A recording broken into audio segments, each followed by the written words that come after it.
नमस्कार दोस्तों। संदेश करियर पॉइंट में आप सभी का हार्दिक स्वागत है।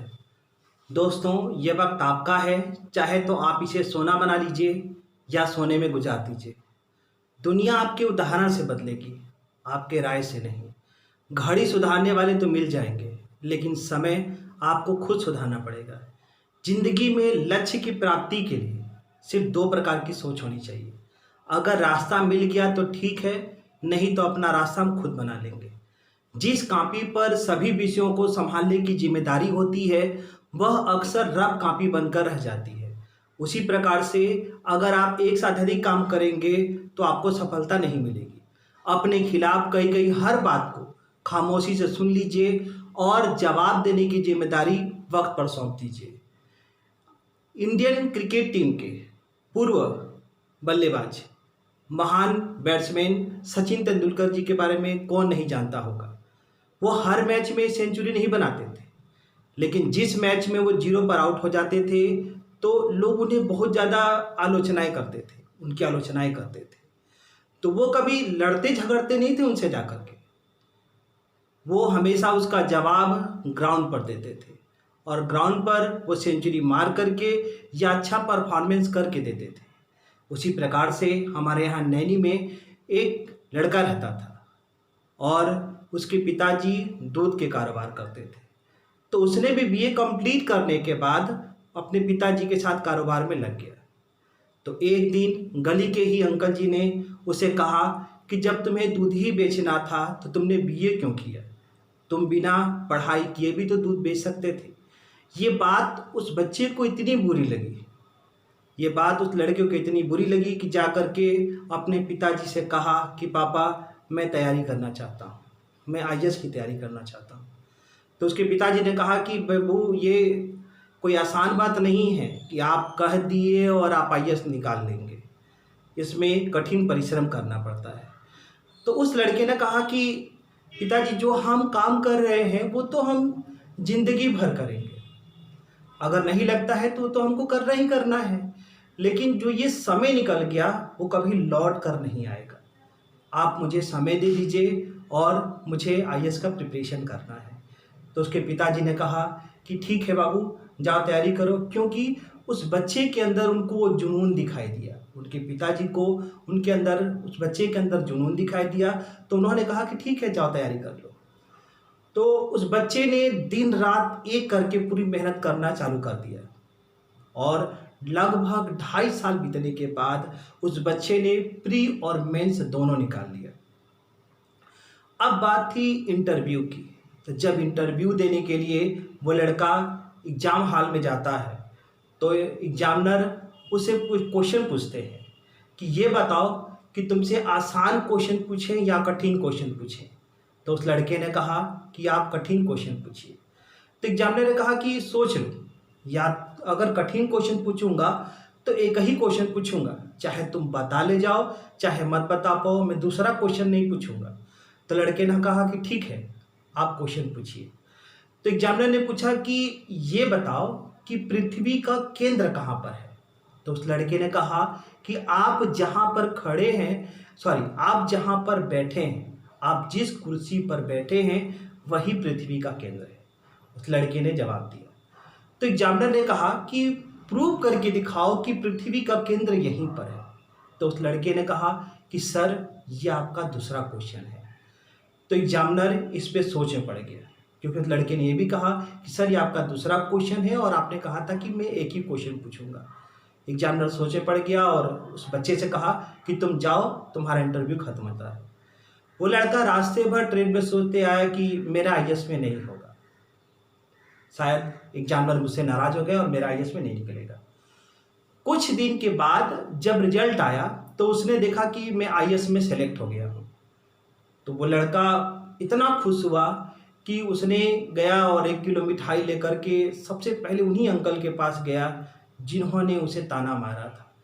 वो ले जाकर के कहा कि अंकल, मुंह मीठा करिए। तो उन्होंने पूछा कि ये कुछ खुशी में मिठाई खिला रहे हो? तो उसने कहा कि मैं आईएएस में सेलेक्ट हो गया हूँ और ये सिर्फ आपकी वजह से ही संभव हो पाया है। तो अंकल जी ने कहा कि ऐसा क्यों भाई, मेरी वजह से ऐसे कैसे कह सकते हो कि मेरी वजह से ये संभव हो पाया है? तो उस लड़के ने कहा कि मेरे अंदर की प्रतिभा को सिर्फ आपने ही पहचाना है, क्योंकि अगर आप उस दिन मुझसे ये नहीं कहते कि तुम इतनी पढ़ाई के बाद दूध क्यों बेच रहे हो, तो मुझे भी लगा कि शायद मेरी क्षमता ये नहीं है या मेरे ये नहीं लक्ष्य, मेरा लक्ष्य है सरकारी ऑफिसर बनना। और उस आपकी बात को मैं ध्यान में रखकर तैयारी में लगा और आज मैं सफल हो पाया। तो उस बच्चे ने वहाँ पर उनसे लड़ने झगड़ने के बजाय उसने मेहनत करना चालू किया, और जो बात कहने की होती है या किसी को समझाने की जिम्मेदारी, वो वक्त तो उसने छोड़ दिया। लेकिन आज के समय में परिस्थिति कुछ और है। आज बच्चे तैयारी करने के बजाय, ठीक है, वो भाग्य को कोसना शुरू कर देते हैं। वो ये सोचने लगते हैं कि काश मैं अंबानी के घर पैदा हुआ होता तो आज मेरा भी जिंदगी कुछ और होता।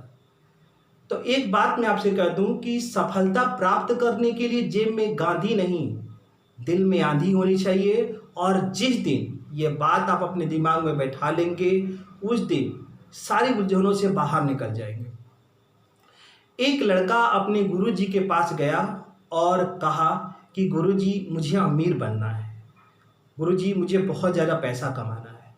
तो उसके गुरुजी ने कहा कि ऐसा क्यों, क्यों तुम पैसा कमाना चाहते हो? तो उस लड़के ने कहा कि मेरे माता पिता बहुत गरीब घर से हैं और मैं अपने माता पिता की सेवा करना चाहता हूँ, और मेरे पास अगर पैसा होगा तो मैं अपने माता पिता की सेवा अच्छे तरीके से कर जाऊँगा। तो गुरुजी ने कहा कि ठीक है, आओ चलो मैं तुम्हें समुद्र किनारे लेके चलता हूँ। तो लड़का गुरुजी के साथ समुद्र के किनारे चला गया। तो गुरुजी ने कहा कि ये देखो इतना यहाँ पत्थर पड़ा हुआ है, बहुत ढेर सारा वहाँ पत्थर पड़ा हुआ था।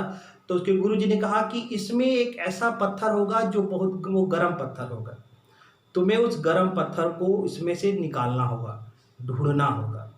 तो उस लड़के ने कहा कि ऐसा क्यों गुरुजी, उस गर्म पत्थर को ही क्यों ढूंढना होगा?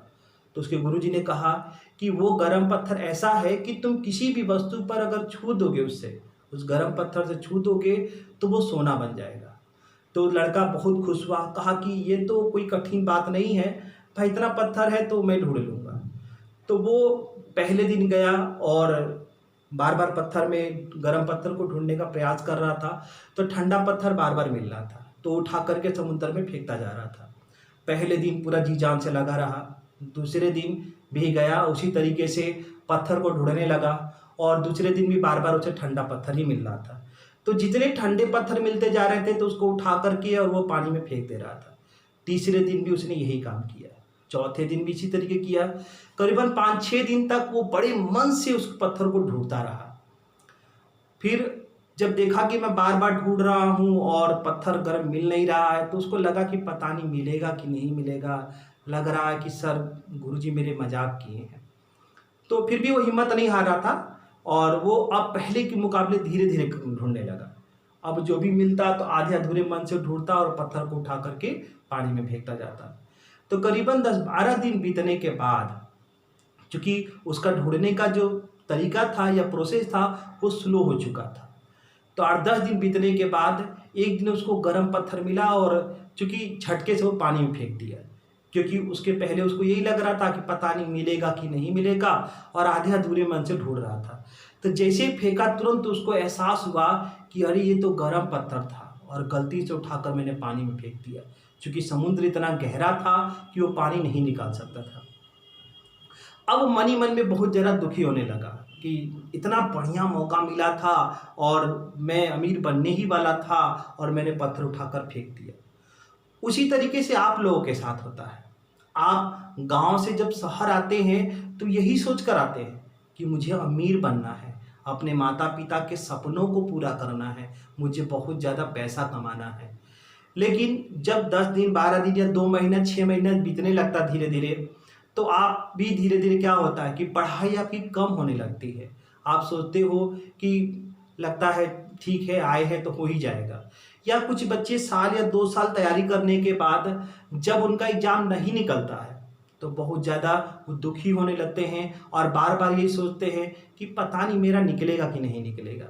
उनकी पढ़ाई पहले के मुकाबले स्लो होने लगती है और वो शहर में आकर के और शहर के चकाचौंध में वो खो जाते हैं। कुछ बच्चे तो मूवियाँ देखने लगते हैं, पहले शो की पहला टिकट जा कर के दे के आते हैं। कुछ बच्चे अपना देखेंगे तो चौराहे पे घूमते हैं, कुछ अपना इधर उधर घूम कर टाइम पास करने लगते हैं। अब धीरे धीरे जो उनका लक्ष्य है वो सोचते हैं कि चलो आए हैं तो देर सवेर तो मेरा हो ही जाएगा। तो ये आपको नहीं करना है। जैसे उस बच्चे ने क्या किया था कि पत्थर शुरू में तो पूरे मन से ढूंढ रहा था, लेकिन 10-12 दिन के बाद तो स्लो होने लगा। आपको क्या करना है कि उसी तत्परता के साथ, जिस आप तत्परता से आए थे शहर में, उसी तत्परता से आपको उसको ढूंढना होगा। और जिस दिन आप अपने अंदर मेहनत को लेकर के आए या अपनी जिम्मेदारियों को समझ करके और एक अनुशासन में मेहनत करते चले गए तो सफल 100% होंगे। ठीक है ना। और दूसरों के द्वारा कही गई बातों को आपको ज़्यादा सोचने की ज़रूरत नहीं है। हाँ, उसको क्या करिए कि और अपने को मजबूत बनाइए। आप जहाँ पर भी रहते हैं, चाहे गांव में हो चाहे शहर में हो, आपके आस पड़ोस के लोग, आपके रिलेशन के लोग, आपके मामा नाना या फिर चाचा के चले जाइए या बुआ के चले जाइए, सब लोग एक ही बात आपसे इस समय बोलते होंगे कि तुम जिंदगी भर तैयारियाँ करते रहोगे या नौकरी भी करोगे। तो बाबू, आपसे बेहतर आपको कोई नहीं जानता है। आप जब पेपर देते हो तो आपको ये पता होता है कि इस वैकेंसी में मेरी अब कमियां कितनी रह गई हैं। तो मैं तैयारी करते वक्त आपसे बेहतर आपको कोई नहीं जानता है। क्या आप इतने कमजोर हो गए हो कि किसी के कहने मात्र से आप अपने लक्ष्य से भटक जाओगे? अरे भाई, रास्ते में जब आप चलते हो तो आपको ठोकर पैर में लगता है, तो ठोकर लगता है तो आप गिरते हो, तो गिरने के बाद क्या आप उठने का प्रयास नहीं करते हो? आप उठते हो, उठकर खड़े होकर के फिर चलने का प्रयास करते हो। तो वही समझ लो कि रास्ते में जब आप कोई अच्छा काम करने जाते हो तो रास्ते में बहुत सारी रुकावटें आती हैं। एक कहावत कहा जाता है कि जब आप अमीर बन जाओगे तो लोग ये नहीं पूछेंगे कि वो कितना मेहनत करके आज इस मुकाम पे पहुंचा है, वो बस ये देखेंगे कि वो पैसा कितना कमा रहा है। ये बिल्कुल भी नहीं देखेंगे कि इस पैसे कमाने के लिए उसने रात दिन एक किया था। ठीक है ना। तो हम दूसरों की परवाह क्यों करें? हम जिस लक्ष्य के लिए हम गांव से सपना लेकर के आए थे, हम उस लक्ष्य को ध्यान देंगे। आप आज लॉकडाउन की घड़ी चल रहा है, आप सब बच्चे अपने गांव में होंगे और शायद ही कुछ बच्चे ऐसे होंगे, मैं तो जहां जानता हूं 99% बच्चे ऐसे होंगे जो हर रोज ऐसी बातों का सामना करते होंगे गांव के अगल बगल के चाचा बाबा लोगों से कि जिंदगी भर तैयारी करते रहोगे, ये तो लगता है कि गाँव में बैठा रह जाएगा, बनारस जाकर पता नहीं क्या कर रहा था 3 साल 4 साल से, अभी तक इसको सफल नहीं हो पाया। तो बाबू, उनकी बात को दिल से नहीं लगाना है कि नहीं वो बोल दिए और हम पढ़ाई से दूर हो जाएंगे। हाँ, अगर दिल से लगाना ही है तो आप ये लगा लीजिए कि मुझे सफल होकर के दिखाना है। और आप उनसे लड़ाई झगड़ा मत करिए कि वो आपको कुछ बोल दिए तो बदले में आप उनको पलट करके लड़ जाइए। नहीं, लड़ने की जो वक्त है या उनको जवाब देने की जो जिम्मेदारी है वो समय पर छोड़ दीजिए। समय उनको एक दिन अपने आप जवाब दे देगा। आप केवल खामोश होकर के अपनी पढ़ाई को शुरू करिए और पढ़ाई को करते चलिए। कहा जाता है कि मेहनत इतनी खामोशी से करो कि सफलता शोर मचा दे। बस वही काम करना है। तो आज के लिए इतना ही। अगर ये वीडियो आपके मन को छुआ हो या इससे लगता है कि आपके अंदर कुछ भी परिवर्तन आया हो तो प्लीज़ लाइक शेयर और कमेंट जरूर करिएगा, ताकि आगे भी हम इसी प्रकार का कुछ मोटिवेशनल वीडियो लाते रहें। तो आज के लिए इतना ही। धन्यवाद।